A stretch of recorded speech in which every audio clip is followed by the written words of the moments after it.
Hello, welcome back to Exotic Wine Travel. I am your host, Matthew Horkey. Hi, I'm Shireen Tan. Welcome back to the show today. Today is kind of a thoughts and review episode. I'm really excited because we recently got back from the Wine Writers Symposium 2018 at Meadowood Napa Valley. We finally went to Napa Valley. So actually, it was really cool. We actually both received fellowships this year, something that we weren't expecting. We thought maybe one of us would get it, but we both got it, which was very cool. And what is it? It's a 3-day event and located in the gorgeous Meadowood Resort of Napa Valley. It's 3 days of workshops, panels, tastings with 28 fellows, 15 faculty, and just coming together in the spirit of Napa Valley, I would guess, right? That's correct. And what are the objectives? I think it's just to bring people bring wine writers, editors, and critics together, and so they can mingle, exchange ideas, and learn more about wine writing. Yeah, I agree. But I also think that it's particularly apt for Napa Valley to be doing this symposium because I felt like when I was there, it encapsulates the spirit of Napa Valley as well. Been the region that brings people together, been at the forefront of wine industry, been open-minded and always nurturing creativity. Yeah. So, but why did we actually want to go? Why did we? This is the second year that we've applied, both of us, and I'll be honest. The reason I wanted to go.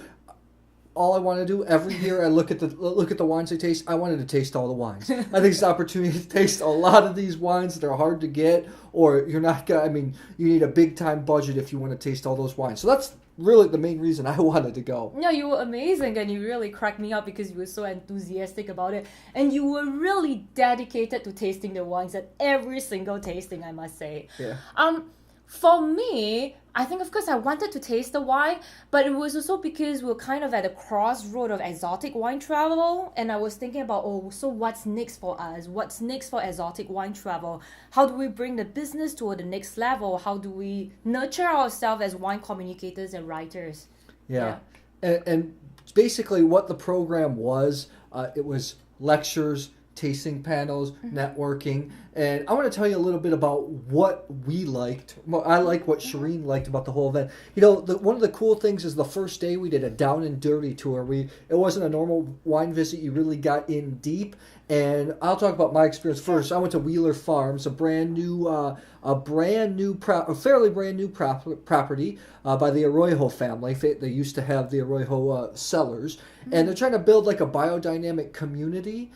I guess not fully certified Demeter like yours, but there was gardens, there was beehives, there was chicken coops, there was a custom crush pad, which means that there were 3 brands making their wine in the facility. And the cool thing that I got out of Wheeler Farms, the thing that I took away the most, it comes back to wine, is I do not really enjoy Napa Sauvignon Blanc, and the Wheeler Farms Sauvignon Blanc was outstanding. I was so sad that you didn't get a chance to taste it.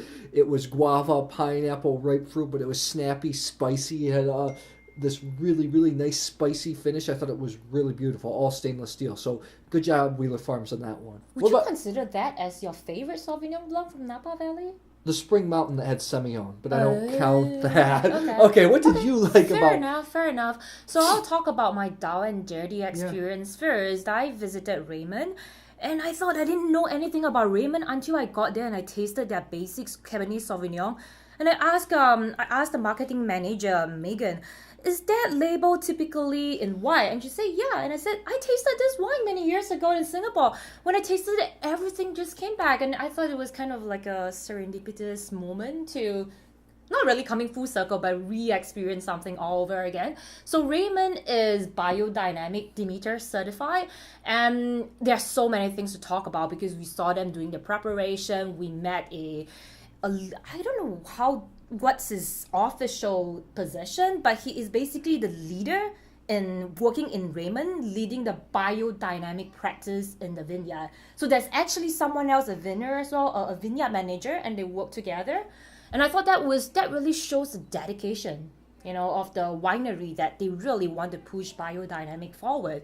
Another thing that I learned from them is they are so intentional. I mean, we've been to many biodynamic wineries all over the world, in Austria and Italy, But I think also because of the communication problem at times as well, they couldn't fully communicate with us why they do the things that they do. So at Raymond, it was really eye-opening for me to experience and hear all of that. And we signed up to go on the same tour, but we were split up because there was only 3 people per I'm group, happy which about was that, nice. actually. So Yeah. what else did I like? The Steven Spurrier tasting. So Steven Spurrier actually chose all the red wine estates that he chose for the 1976 Judgment of Paris that was portrayed in the film Bottle Shock, where American wines won top prize in white and red over French counterparts. So it was awesome. We got to taste some of the classic Napa Valley Cabernets, new vintages and older. For me, I thought the Heights Martha Vineyard 1997 was awesome. We had a Heights from a new single vineyard from 2013. The Stag's Leap showed well. For you, it was all about Mayacamas. Yeah, but before that, you like Heights so much, you drank your tasting pour, and then you turned to me and said, "Can I take your wine?" And you just took it and just downed the wine. I was so diligent funny. about spitting the whole time, but I definitely drank that Mayacama. The 1979 Clos du Fall Cabernet Reserve was beautiful also. Mayacamas for you, what else did you enjoy? Mayacamas, Spring Mountain, but I was really blown away by Mayacamas because when we tasted the old vintage and the young vintage, I really could feel the consistency, the texture, the mouthfeel. It was really brilliant, and it was probably the first time that I remember, like, the wine is so concentrated and textured that you felt like it was a ball rolling in your mouth. Freemark Abbey and Chateau Montelena showed well as well, but those were standouts for us. Another cool thing that we liked a lot about the program was in the middle of the program there was a grab and go dinner, actually, where we got some gifted wines. I'm really excited to start trying these. We got a Marival Cabernet Franc 2014. This is a special edition. A Priori Cabernet Sauvignon Reserve 2014. Gurgich Hills Petit Verdot 2013. You can't escape Croatian wine. And a Wine Rousseau Milady Chardonnay from the Haynes Vineyard 2016. So that was cool. So we get to have dinner with our colleagues outside the Meadowood Resort. Mm-hmm. And I think that covers the sensory benefits of the trip and also the learning aspect as well. I think it's also worth mentioning that we had a gala dinner and 8 master sommeliers came in to do the wine pairing dinner of 4 dishes for us. I thought that was spectacular. And I had one of the best pairing that I've ever had in my life. One of the best.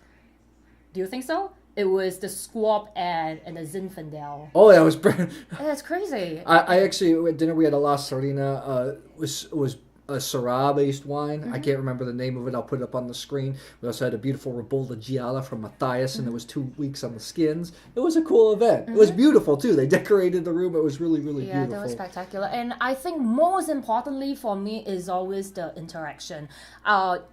Interaction with the panel people as well, the faculty members, but also among the peers.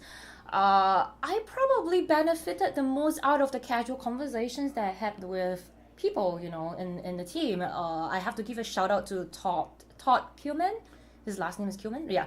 And I think, I still don't know what is the real impact yet, but it was through my personal interaction with him that I realized that I really need to be more vulnerable as a writer. And we exchanged a couple of, he gave me a couple of his writings and I think it was something that really moved me. Yeah. So what are the things that we did not like about the symposium? So for me, first of all, there was a cool session. I'm going to sound like a jerk when I say this. There's a long session, 2 long sessions about the fires in Napa Valley where they brought in professionals, insurance people, talking about what was going on. And it was awesome to see what the community was doing. But those were 2 sessions, a whole afternoon. I think it took away from what could have been other learning experiences. I don't know how else we would have got that information because it was valuable, but that's, honestly, that's what I think. I think there's an elephant in the room for other participants as well. Another thing is I would have liked to see more structured tastings. Most of the tastings we did were at lunch when we were in a rush to eat or at dinner. The only real structured tasting was the one with Steven Spurrier, what we talked about earlier. I would have liked to see at least one, maybe 2 more structured tastings. I do agree with you. Adding on to that point, I was hoping to I'm hoping one day I could actually do an AVA tasting, maybe Cabernet Sauvignon from all the 16 AVAs. It really would help us to get to know Napa Valley as a leading wine region better. Also, kind of adding to your point as well, the fire, one of the best quotes that I've gotten from the symposium was actually at a session. It was through the fire is not about what we lost, but it's what we saved. Again, I kind of think that it encapsulates the spirit of Napa Valley. But yeah, I do also hope that there will be more tasting sessions as well. One of the things that we talked about a lot is back to why I wanted to attend the symposium. I was thinking about what is next for exotic wine travel, how can we move forward and all that. So I was really hoping to hear more about the business model or potential business model of publishing, or potentially what is next for wine writers and communicators. I come from a 10 years background in corporate background. So, we've seen HR people moving from HR manager into HR business partners. Marketing managers in the past, today they are known as what? Community managers, sometimes social marketing managers. And putting that point back to wine writing, I'm just wondering, I don't have the answer, but I want to know that what's next? Do we stick with just writing? Do we need to pick up new skills? Is social media very crucial? How can we leverage social media to build our future carear? Yeah. So I think a lot of the conversation was around, just like journalism. How journalism is dying. It's hard to make. Same thing about wine. Everyone was kind of a little bit sad about it. I would have liked to see the conversation pushed forward instead of being defensive. But that's the wine. I even wish that we could have a inspiration speaker coming in to actually pick up the spirit a little bit. So to sum it up, would we apply again? Oh, absolutely. Of course, we can't apply next year because we got it. It was It was 4 nights fully paid for in the glorious Meadowood Resort. All the tastings, lunches, meals were all paid for, so that was awesome. We can apply again to the next year. If you do want to apply, I think the the guidelines change every year, but you have to submit at least 2 pieces of paid wine writing that was published within the last year. Submit 2 letters of recommendation, and I think that's about it. It might change every year to year. So I want to thank Meadowood, the Napa Valley Vintners, the Culinary Institute of America at Greystone for a fantastic event. I really enjoyed myself. What about you? Very much. Anything else that you want to add before? I think that it depends on how prepared you are for the symposium as well. If you are ready to look for something or you come with an objective, you can definitely get a lot out of the symposium. So guys, check it out. If you are a wine writer, if you're getting paid to write about wine, I'll put the link in the description box so you can apply. If you like this video, please subscribe to our YouTube channel, Exotic Wine Travel. I will see you at the next episode.